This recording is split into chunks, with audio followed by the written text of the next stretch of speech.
Jean-Claude, pendant 2 ans, a animé une revue qui s'appelle L'Apostrophe.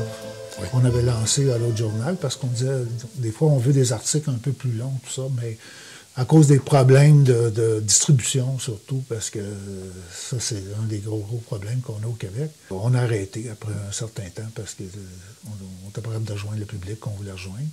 Puis on a remplacé ça par des carnets qui me permettent des articles plus longs aussi. Puis avec la nouvelle technologie maintenant, toi, c'est l'Alliance des profs de Montréal qui nous aide là-dessus, en échange de publicité.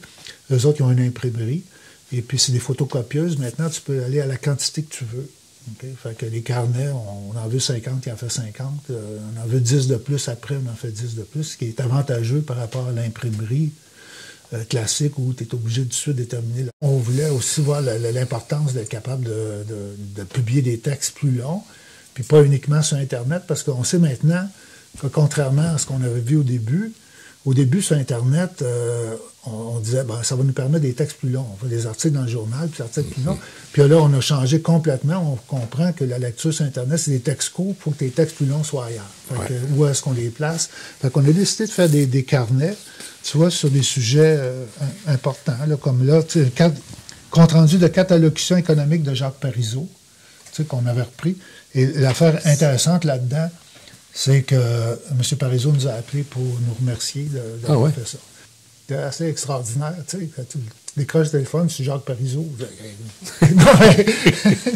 Fait que non, c'est bien. Fait que donc, on fait plusieurs carnets. Sur les derniers, on en fait sur André Binette, sur la question des droits des peuples autochtones et l'indépendance du Québec. André Binette, c'est un gars assez extraordinaire qui était avocat pour les Autochtones, mais qui a aussi été avocat au Québec pour... il était secrétaire de la commission de Bélanger-Campeau.